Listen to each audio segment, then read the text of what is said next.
Thank you for coming. Tina kind of oversold me, but hopefully not too much, because I believe that what I teach is very important. This is my battle cry these days. Failure bites, bite back.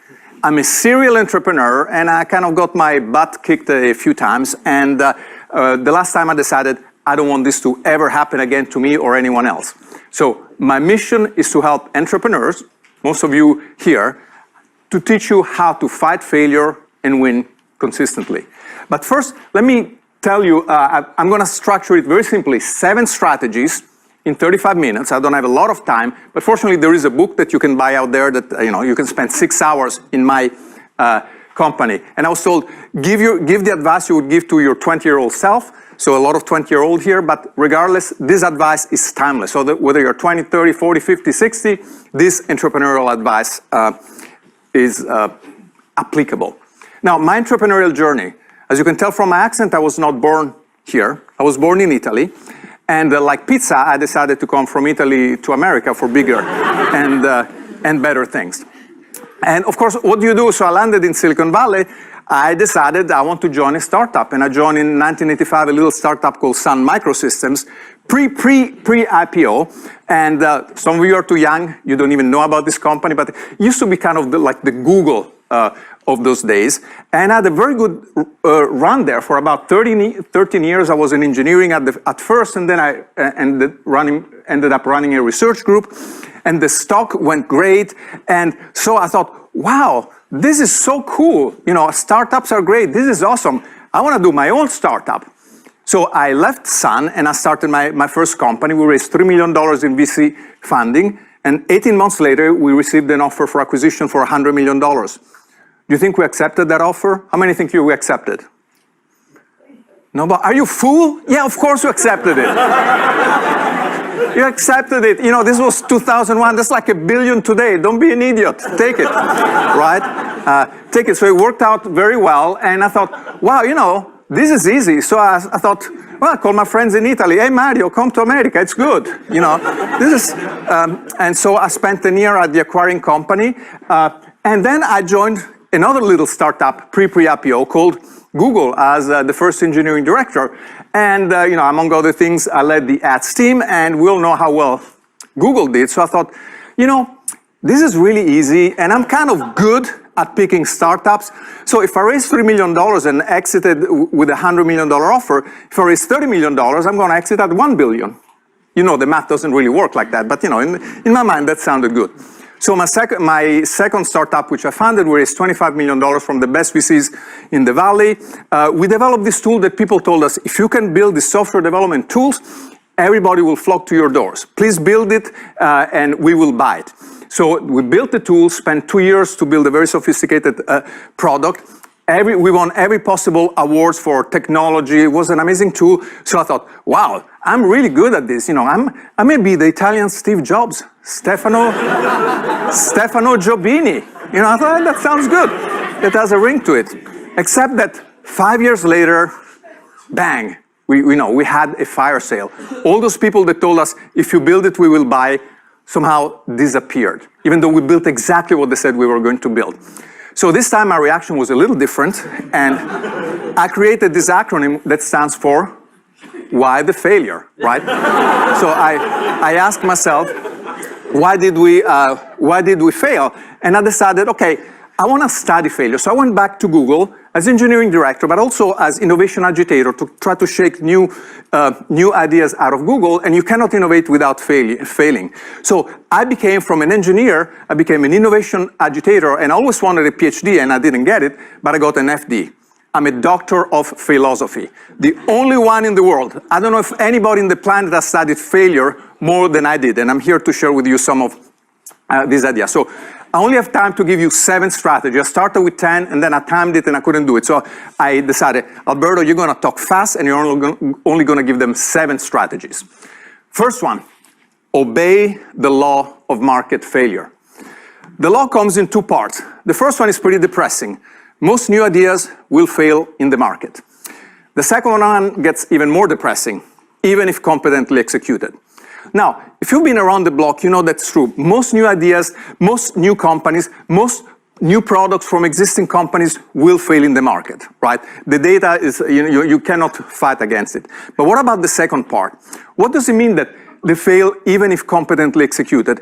It means that even if you're at Google and you launch products that are squarely in what Google is good at, the law of market failure applies to you. If you search for Google failure, one of the pages you'll come up with is called the Google Graveyard, apparently put together by a Microsoft product manager who was kind of upset at Google at the time. But it illustrates that even large companies fail a lot. I ask my students, take a piece of paper, write all the Google products you know of, and then I show them the list of the failures that I know of, and the ratio is usually 5 or 10 to 1. By the way, Google didn't like what Microsoft did to us, so we created the Microsoft Morgue, which has even more failed products, right? So this is pretty much par for the course. The law of failure applies to everybody. But then I started to say, okay, law of failure is true. I'm going to obey, but why do most new ideas fail in the market? So I did my research, looked at thousands of failures, and basically I put them into 3 major buckets. With a convenient acronym FLOP, failure due to launch, operation, or premise. Failure due to launch means that the market doesn't know about your idea or cannot reach your idea. So essentially kind of a failure of marketing. People don't know about it. Failure due to operation means the product doesn't work, right? The app crashes, or maybe it's a restaurant and the food sucks. Failure due to premise means that even if you market it well, even if it works well, people simply do not care about your new product idea. Which one do you think is the most common source of failure? Well, I'll hold the suspense. It's the last one. Most new ideas fail because the market simply does not care. And as we'll see, even if they tell you, yes, build it, we will buy it, that's not the case. Most new ideas fail because they are not what I call the right it, which happens to be the title of my new book. What is the right it? Well, I'll explain it in a second. But first, the second important strategy: make sure you're building the right it before you build it right. Because all of my research, and anybody that's been around will confirm it, companies do not fail because they really cannot build what they set out to build. I mean, it happens, but it's rare. Most of the time you fail because you built the wrong product. So the right it, I define it as follows. It's an idea that, if competently executed, will succeed in the market. And it has an evil twin, the wrong it. An idea that, even if competently executed, will fail in the market. That means that if your idea is bad, doesn't matter how much marketing fireworks or engineering brilliance you put into it, it will fail in the market. Let me give you some examples of the right it and the wrong it. Big Mac for McDonald's, the right it. Other Arch Deluxe or the Mac Hula, a burger with a slice of pineapple in the middle, not the right it, right? Coca-Cola, the right it. New Coke, after millions of dollars in research and launch and advertising, failed. Not the right it. Everybody here has probably seen the movie Star Wars. How many saw the movie Howard the Duck? Not a lot, yeah, there's just a few. And you know what those 2 movies have in common? Steven Spielberg. Howard the Duck, believe it or not, is a movie that Steven Spielberg decided to do after Star Wars. And it had 10 times the budget. And on top of it, it had ducks. And everybody loves duck, right? Donald Duck, Daffy Duck, Duck All Orange, ducks are cool. And yet, it failed miserably. Gmail, how many people here have Gmail accounts? Good. How many people here had a Google Wave account? Just fewer hands. Yes. Sir, how many Google Waves did you write? None, right. So actually, you're better than most. People said 2. Right, so Google Wave was supposed to be the follow-up to email, a new paradigm, lots of marketing developed by the same people that did Google Maps, great team, and yet it failed. And yet you see it as the same Google caller, the same Google great engineer, the free massager, the free lunches, all the Google benefits, and yet it failed. Ford Mustang success, Ford Edsel, not so much. Right, so all of these examples, what they have in common is that these are companies that are successful with other products, and they're launching products that are exactly what they do, like cars, electronic things, movies, and yet they fail, because you cannot fight the law of failure. If you take competent execution plus an idea that is the wrong it, you're guaranteed failure 100% of the time. The law of failure is blind. So you don't want to bring out an idea that is the wrong it, and you ask yourself, well, how do I know if an idea is the right it? Well, do not ask. And what I mean by that is that if all you have is an idea, and you tell other people your idea, the most you can get back are questions, and this is a very dangerous thing to do. Why? Because ideas live in a place I call Thoughtland. So in Thoughtland, you have an idea. Hey, here's my brilliant idea. You tell it to other people, and what do you get back? Just a bunch of opinions. Whoops, I overclicked. A bunch of opinions. And opinions are subjective, they are biased. You filter them through your own preferences and beliefs. For example, I thought that Uber was a terrible idea. Strangers picking up strangers from strange places and driving them to spend the night at a stranger's house on the couch. That's another startup idea, Airbnb, which I thought was terrible, right? So you need to filter these ideas. Two horrible things happen in Thoughtland. The first one is, if you have an idea, and people think it's the greatest thing ever. One of my favorite examples is the Segway transporter. Those little scooters that you used to see a few years ago. When this was about to be launched, everybody talked about it, right? Everybody thought, best idea ever. It was in the cover of magazines. It had some of the best VCs in the valley. Architects said, cities will be redesigned so everybody's going around in a scooter, right? So, and then they launched it, and who do you see riding Segways? Mall cops and lazy tourists. That's about it, right? So, and clearly, it's not because a failure due to marketing. People knew about it. In fact, it was talked all over. It's not a failure due to operation because it worked well. I don't know why things fail, right? I just know that most of them fail. So, and this I call an example of a false positive. People tell you, best idea ever, you launch it, and it fails. How common are false positive? The most common thing that people launch. So everything in the Google graveyard, in the Microsoft morgue, in the Amazon ambulance, et cetera, all of these are ideas that at some point people thought, best ideas ever, and then they launch it, and it failed. Why? Because you know what doesn't fail? The law of market failure, right? Most new ideas will fail even in market if competently executed. So, first bad thing that happens, people give you the thumbs up, you spend a lot of money, you launch the idea, it fails miserably. The opposite can happen. You have an idea, and people think it's the worst idea ever. Honestly, I felt that way about Twitter the first time I heard about it. What, 140 characters, people can follow, everyone can follow anyone. Sounds terrible. And yet, for better or worse, we know that Twitter has changed the way that we, converse as a species. So this is an example of a false negative. People tell you it's a terrible idea, and then it succeeds. So here's your dilemma, right? If all you have is an idea, you cannot depend on people's opinion. You cannot just ask them, would you want it? Would you buy? What would you do with it? So what can you depend on? Any ideas? Okay, well, I'll tell you. I'll jump ahead because we don't have a lot of time. You depend on data. And as you can see, you trust, not opinion, trust data. And not just any data, your own data. Right? Because when I tell people, you need data beats opinion and you need to collect your data, people think, okay, yeah, well, this looks like data. I mean, it's in a spreadsheet, so it must be data. No, right? There's two types of data, OPD and YODA. OPD stands for other people's data. Can you guess what YODA stands for? Your own data. Well, you guys are smart. Okay, you're great. Yes, your own data. And these two are as different in my book, literally, as apples and oranges. In fact, rotten apples and fresh oranges. OPD is the worst possible thing you can collect, right? So OPD is market data collected by other people at other time for other products, with other methods, with other filters, et cetera, et cetera. It may or may not apply to you, and most of the time it does not apply to you. It's dangerous because just because other ideas similar to yours have failed doesn't mean that yours will fail. Imagine if Elon Musk, thinking of Tesla, thought, well, let me see how other car companies did with electric cars. Zero of them succeed. I said, well, okay, forget this Tesla thing. I'm going to go and do something else, right? So just because other companies fail with an idea doesn't mean that you will fail. The opposite is true. Just because others have succeeded in the past with your idea doesn't mean that yours will succeed. Apple succeeded with the iPhone. Google succeeded with Android and Samsung. Did Amazon succeed with the Fire Phone? No, right? So OPD is very dangerous. So I urge all my entrepreneurs to collect your own market data. First-hand, fresh, local, recently collected, and most importantly, your data needs to have skin in the game. What do I mean by skin in the game? If I ask you, what do you think of my idea? And you tell me, oh, Alberto, it's good. I said, should I leave my job to pursue it? I say, sure, go for it.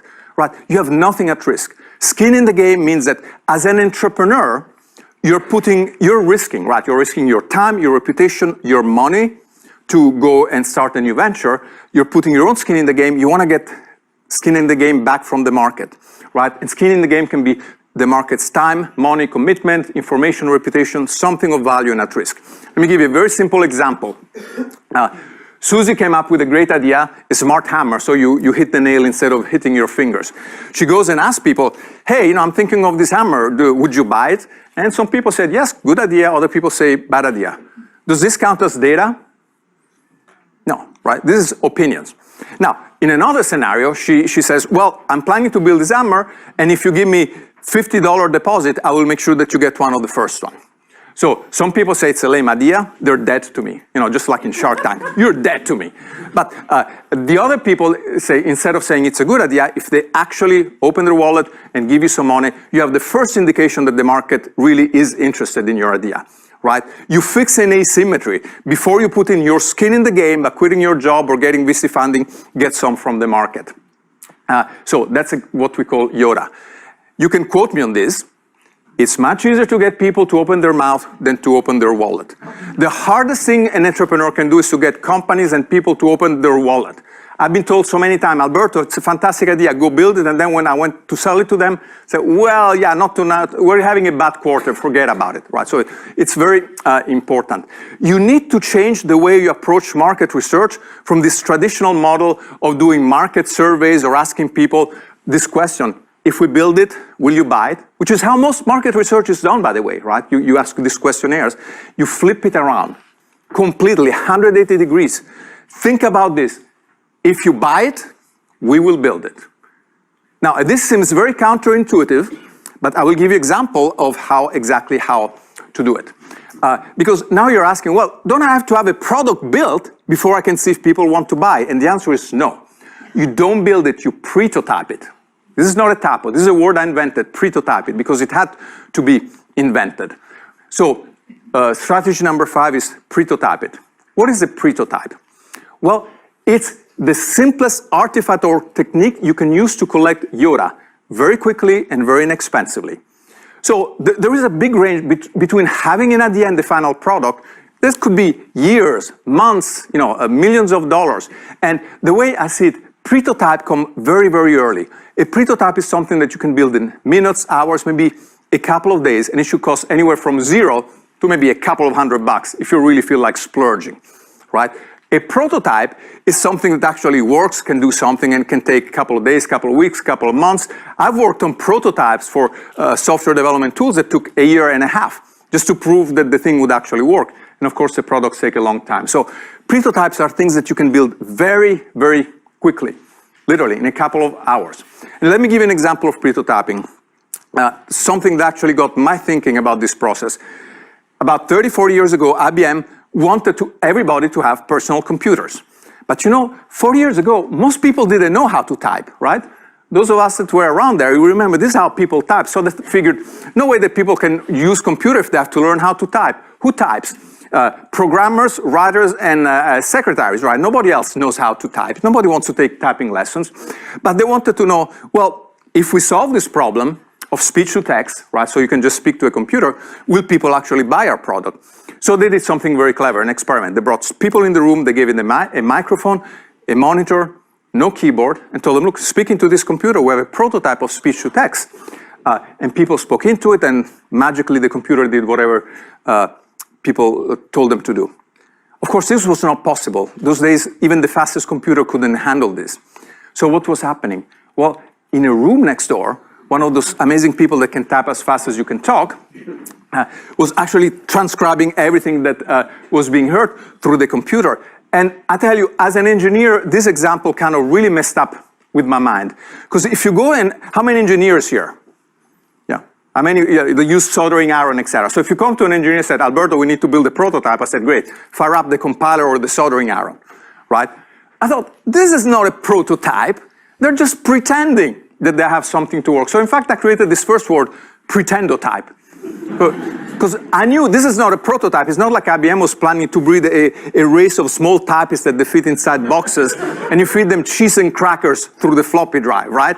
So it's not a prototype. It's something completely different from the end product. And then I shrunk the word to prototype because it's easier to pronounce. But remember, prototype means before a prototype, but also use your imagination to pretend. So what IBM learned is that before the prototype test, a lot of people thought, of course we want a speech-to-text computer. Now, if you try to actually use a speech-to-text computer all day without a keyboard, your throat gets sore, the room gets very loud, and you cannot dictate or work on confidential things like fire Bob. Oh, sorry, Bob, didn't know you were around here, right? So in Thoughtland, speech-to-text was a sure winner. When people actually tried it, realized it was not. So this is an example of what I call a mechanical Turk prototype. You know, and these days everybody's talking about robotics and AI. Before you spend $40 million to create some automated pizza maker or something else, you can use human beings to simulate that behavior. It doesn't scale, but you can learn if people would actually use it. A prototype with a no is something you typically build to figure out, can we build it, how long will the battery last, how will it work, et cetera, et cetera.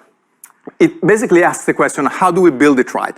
And here's the secret. Most of the time, you can build it. Now, if you tell me, I have an idea for a time machine, you know, I call the guys with the white coats and tell you, you probably cannot build it, but most of the ideas people have are buildable. A prototype asks different question. It asks you, should we build it? You know, will I use it? What will I use it for? In other words, prototype asks the idea, it asks, is this idea the right it? Something that if I build competently will succeed in the market. Now, there are several prototyping techniques. This is a cheat sheet from a class that I had the honor of teaching with Tina. Let me give you just a few more examples. The facade prototype, Cars Direct wanted to know at the beginning of the internet, would people buy used cars online? So what did they do? Did they buy cars? Did they have a big complicated website? No, they had a very simple website with just a few cars, no cars in inventory. They advertised it, and miraculously, the first 2 days, they sold 4 cars. So immediately they shut down the website. They bought 4 cars at retail, they sold them at retail, so they lost a few $100s on each car, but what did they gain? Yoda, right? Yoda. Nothing is more valuable than a check, right? A check tells you that people really want your product. I'd rather have a 1-page business plan, an outline with 4 checks stapled to it, than a 30-page, highly detailed business plan with all kinds of charts. Another example of prototyping is this from IKEA. This team in San Francisco came up with a really simple product called the Wall Hub. It's a piece of plastic where you put your keys and your mail. They wanted to know, would people buy them? You know, should we have 10,000 built? So they had an idea. They thought, well, where would people buy this? IKEA. So they did something very clever. They went on eBay, they bought a used IKEA employee shirt so they could pretend, remember, pretendotype it, that they were an IKEA employee. Then they created a fake label for their product. Of course, they had to change it to an IKEA name like Valhub. And they put this label, and then instead of shoplifting, they entered an IKEA store and placed their product on some free shelf space. And then they watched to see if anybody would actually stop and buy it.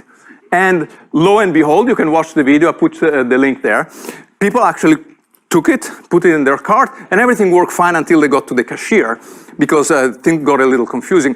But would you agree that if I have 2 Valhubs in my cart, is that opinion? No. Is that other people's data? No. That's Yoda. That's the most valuable thing you can have. Another example of prototyping called the impersonator. You can take an existing product, put a wrapper around it, and very quickly come up with a new idea, and then you can use that to collect data. My favorite example for this is what Elon Musk did with the original Tesla Roadster. He took a Lotus Elise, ripped off the gasoline engine, put an electric engine, and then built this one-off model, and then gave people rides in this car. It's amazing, 0 to 60 in 3 seconds. So let's assume I gave you 4 a ride. Did you like it? Quickly. Did you like? Yes. Pretty fast and sexy. Okay, it's gonna cost $120,000 and you have to wait 2 years and you have to put a big charger in your garage. Would you buy it? No. Yes. No. Yes. Okay, so 2 years and 2 no. So the no's are dead to me. Now, but the yes have not given me any skin in the game. So what Elon Musk did, which was brilliant, to say, remember, if you buy it, I will build it. So I'm gonna ask you, well, it's not that I don't trust you guys, but if you give me a check for $5,000, I'll put you in the list. You're number 31 and you're number 32. Now think, is it easier to say a yes or to write a check for $5,000 to a guy that never built a car company before, right? And yet, a few hundred people did that, and to these days, you cannot buy a Tesla without putting a deposit. So if you think that my idea, if you buy it, we will build it, is crazy, Tesla is a perfect example of that in action. You want to do this because you want to fail fast and cheap. People talk a lot about failing fast, but as you can tell from how fast I speak, that's not fast enough for me, right? I tell them, I want you to fail Ferrari fast and Fiat cheap. Sorry, Fiat, right?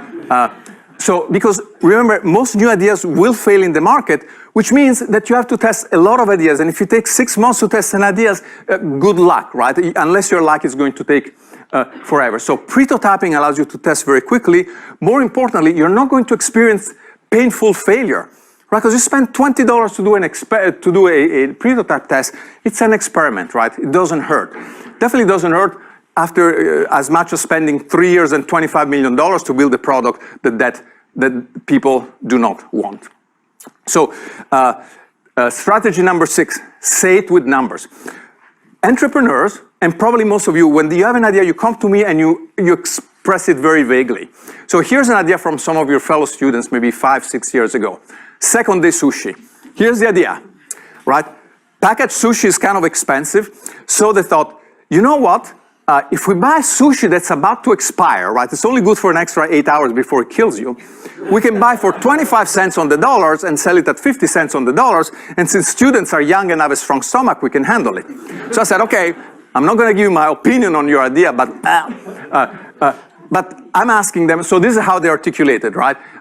People, lots of them will buy not super fresh sushi if it's cheap enough. That's pretty much how they express. I said, look, who are these people?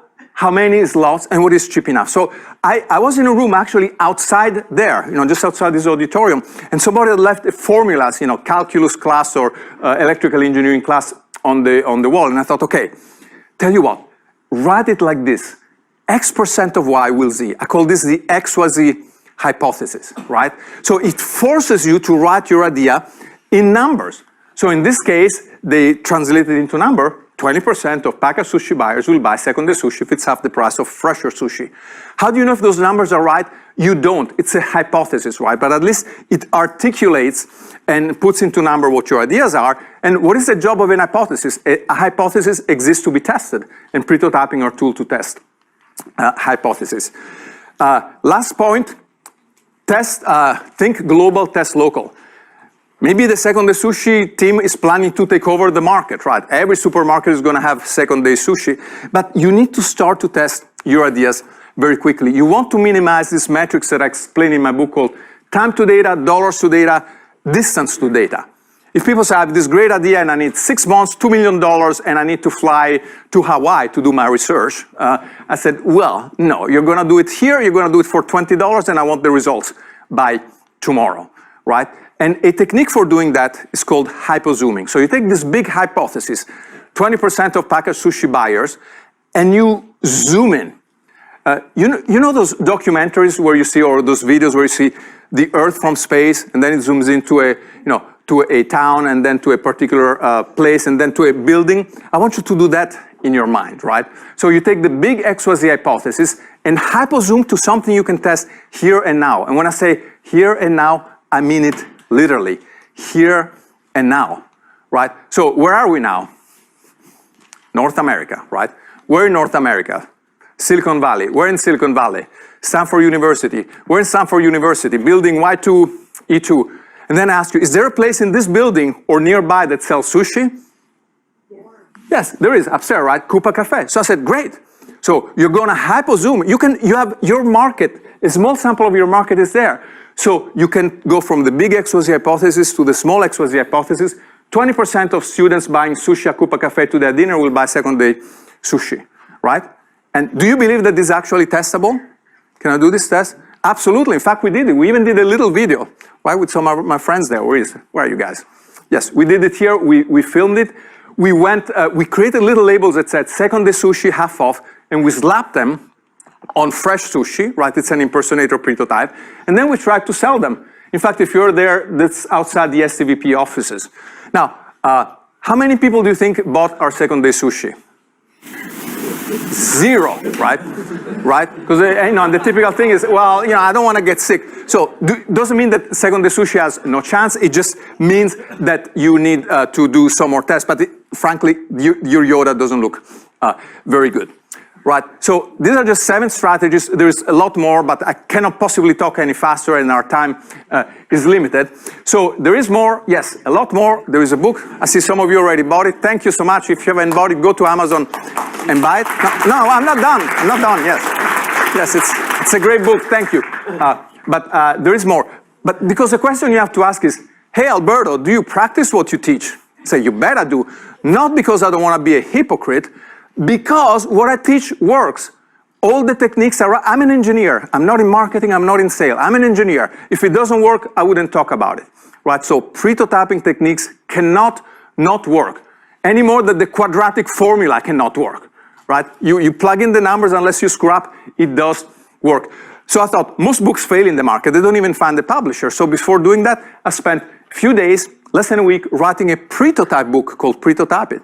I printed it in PDF, I made it available, I stapled some copies myself. Soon, thousands of people started to download it, translated into 12 languages. So I thought I was able to find a publisher that said, okay, this looks promising. So I actually went from the prototype to a prototype, which in the case of a book is a first draft, and then it finally became the product. So one of the many examples of me practicing what I preach. With that, I think we're just right good on time, and thank you so